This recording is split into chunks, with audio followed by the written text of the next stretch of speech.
সকাল থেকে নবনী রান্না শুরু করে দিয়েছে। নবনীর মনে পড়ল এর আগেও একবার লাবণাকে পাত্রপক্ষ দেখতে এসেছে। পাত্রপক্ষের লাবণাকে পছন্দ না হওয়ার সমস্ত দোষ গিয়ে পড়েছে নবনীর উপর। নবনী পাত্রপক্ষকে নাস্তা কম দিয়েছে বলে তাই নাকি তারা লাবণাকে পছন্দ করেনি। নবনীর আজ হাসি পেল সেসব ভেবেই, তাই সকালে নিজেই গিয়ে শাশুড়িকে বলল, মা, আজকে তো পাত্রপক্ষ দুপুরবেলা আসবে, আজকে কি শুধু নাস্তার আইটেম দেওয়া যাবে? দুপুরে তো লাঞ্চের সময়। তাহেরা বেগম মুখ ঝামটা দিয়ে বলল, শুধু নাস্তা দিবে কেন? পোলাও, রোস্ট সব কিছুর ব্যবস্থা করো। আমাদের কি তোমার বাবার বাড়ির লোকদের মতো ছোট লোক ভেবেছ নাকি, যে শুধু চা শরবত খাইয়ে বিদায় দিব? আমরা উঁচু বংশের মানুষ, আমাদের আলাদা একটা সম্মান আছে। নবনী চুপ করে চলে এলো। এই বাড়িতে কোনো কথা উঠলেই সব নবনীর বাবার বাড়িতে গিয়ে থামে। মাঝে মধ্যে খুব প্রতিবাদ করতে ইচ্ছা করে তার। নবনীর পিছনে উঠে এলো নবনীর শ্বশুর। দীর্ঘদিন প্রবাসে থাকায় রান্না বান্না সব জানেন হামিদুর রহমান। নবনীকে বললেন, নবনী, মা তুমি আমাকে সব কেটে কুটে দাও, আমি রান্না করব আজকে সব। নবনী লজ্জা পেয়ে বলল, না বাবা, আমি একাই পারবো সব, আপনি যান এখান থেকে, মা দেখলে রাগ হবেন। হামিদুর রহমান আফসোস করে বললেন, আমার ওপর তোমার অনেক রাগ, তাই না নবনী? আমার জন্য তোমাকে এই বাড়ির বউ হয়ে আসতে হলো, তার জন্য উঠতে বসতে সবার কথা শুনতে হয়। সব সময় এভাবে চুপ করে সব মেনে নিও না, মাঝে মধ্যে একটু প্রতিবাদ করো মা। নবনী হেসে বলল, আপনি চা খাবেন বাবা? হামিদুর রহমান কথা না বলে চলে গেলেন। সব রান্না শেষ করতে নবনীর দুপুর হয়ে গেল। ঘেমে নিয়ে নবনীর অবস্থা একেবারে খারাপ। মেহমান এলো বিকাল বেলা। লাবণাকে দেখতে আসবে শুনে চট্টগ্রাম থেকে দিশার স্বামী শামীমও এসেছে ওদের বাড়িতে। ড্রয়িং রুমে তাহেরা, হামিদুর রহমান, তামিম, শামীম, দিশা সবাই মিলে মেহমানদের সাথে কথা বলছে।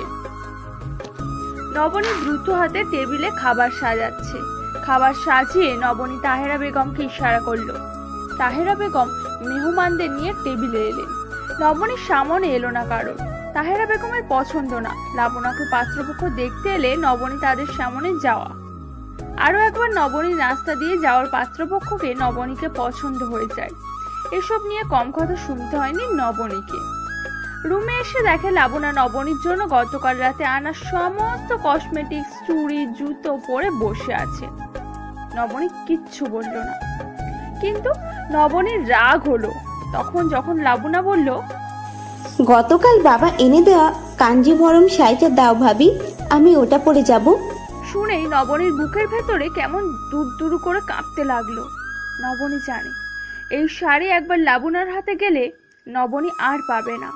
এখনো পর্যন্ত লোপনা নবনীর যেই জিনিস ব্যবহার করতে গিয়েছে একবার সেই জিনিস আর ফেরত দেয়নি নবনীকে। নবনী একটুক্ষণ চুপ থেকে বলল, না লোপনা, ওটা বাবা আমার জন্য এনেছে, আমি এখনো ভাঁজ খুলিনি ওই শাড়ির, তোমার বিয়েতে পরবো বলে। ওটা না, তুমি অন্য শাড়ি পরো। শুনে লবণা হতভম্ব হয়ে গেল। হতভম্ব হয়ে বলল, ভাবি তুমি আমার সাথে তর্ক করছো? নবনীর কিছুটা রাগ হলো লুবনার কথা শুনে। বিরক্ত হয়ে বলল, তর্ক করছো মানে কি লোপনা? তুমি শাড়ি চেয়েছো, আমি দেবো না বলেছি, ব্যাস, এখানে তর্ক এলো কোথা থেকে? লুবনার শ্যামলা মুখখানা অন্ধকার হয়ে গেল। নবনী রণব সুরে বলল, লোপনা, এত ভারী মেকআপ না করলেও ভালো লাগতো তোমাকে, তুমি ন্যাচারালি ভীষণ সুইট, তোমার চেহারার লাবণ্যতা ঢেকে গেছে মেকআপের আড়ালে। লুবনা রেগে গিয়ে বলল, তুমি তো দেখছি আজকাল উপদেশ দিতে শুরু করেছো। মা আসুক সব বলবো আমি মাকে। তুমি কি ভেবেছো বাবা তোমাকে প্রোটেকশন দেবে? বাবার ছুটি আর 15 দিন আছে, বাবা আবার কানাডা চলে যাবেন। নবনী হেসে বলল, আমাকে রক্ষা করার জন্য তো আমার আল্লাহই যথেষ্ট। লোপনা লুবনা গজগজ করতে করতে নিজের রুমে চলে গেল। তারপর দিশার রুমে গিয়ে দিশার একটা শাড়ি পরলো। খাবার পর সবাই গিয়ে পুনরায় ড্রয়িং রুমে বসলো। দিশা উঠে এলো লুবনাকে নেয়ার জন্য। লুবনার রুমে এসে দেখে লুবনা তার শাড়ি পরে বসে আছে। মুহূর্তেই দিশার মাথা গরম হয়ে গেল, কিন্তু কোনো সিন ক্রিয়েট করলো না। বাসায় এখন গেস্ট থাকায় গেস্ট গেলেই একটা ব্যবস্থা নেবে লুবনাকে নিয়ে গেল ড্রয়িং রুমে। লুবনা গিয়ে সবাইকে সালাম করলো। পাত্রের সঙ্গে পাত্রের এক বন্ধু, চাচা, বোন, মা, খালা, মামি, ফুপু সবাই এসেছে। সবাই লুবনাকে বিভিন্ন প্রশ্ন করতে লাগলো। লুবনা সব উত্তর দিল। সবার কথা বলার পর লুবনাকে আর পাত্রকে আলাদা কথা বলার জন্য ভেতরে নিয়ে আসতে বললো সবাই। তাহিরা বেগম এসে নবনীর দরজায় নক করতে লাগলো। নবনীর রুমের কথা বলতে দিবেন, কেননা তিনি জানেন লুবনার রুমে এখন অগোছালো পড়ে আছে।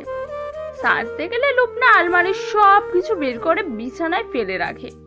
দিশার রুমে গেলে দিশা রাগ হবে, তাই নবনীর রুমেই নিয়ে এলেন।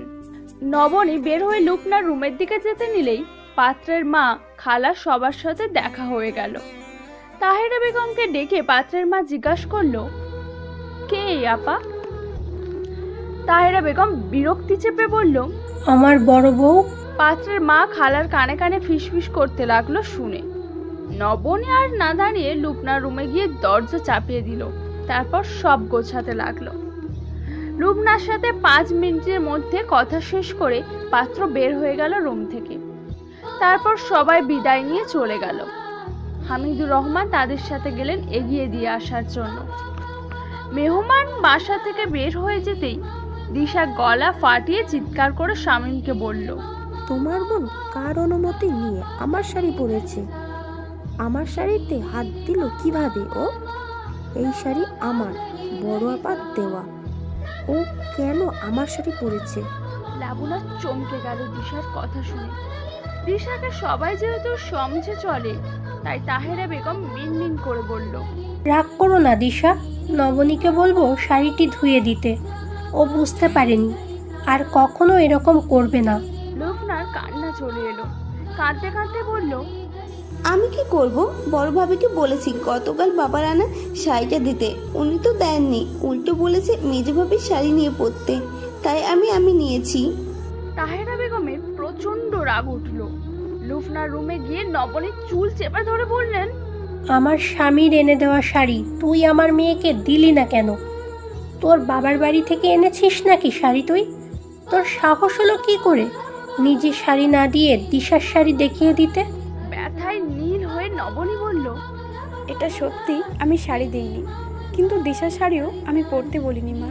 শামীম এসে বলল, আহ মা, কি করছো? ভাবি ব্যথা পাচ্ছে। তাহেরা চিৎকার দিয়ে বলল, যা এখান থেকে তুই। তারপর নবনীর চুল ছেড়ে দিল। লুবনার কাঁদতে কাঁদতে বলল, শুধু এই না মা, আমি ভাবি কসমেটিক দিয়ে সেজেছি বলে ভাবি আমাকে অপমান করেছে। আমাকে বলেছে আমি নাকি দেখতে কালো, সাজলে আমাকে মানায় না, পিচ্ছি লাগে দেখতে। নবনী হতভম্ব হয়ে গেল লুবনার কথা শুনে। কিন্তু লুবনা বানিয়ে বানিয়ে আরো কথা বলতে লাগলো। নবনীর আর সহ্য হলো না। গতকাল থেকে নবনীর মন ভালো নেই, কিন্তু এখন নবনীর মনে হলো এমনিতেও এই বাড়িতেও দিন শেষ হয়ে আসছে, তবে আর কিসের আশায় সে চুপ করে থাকবে।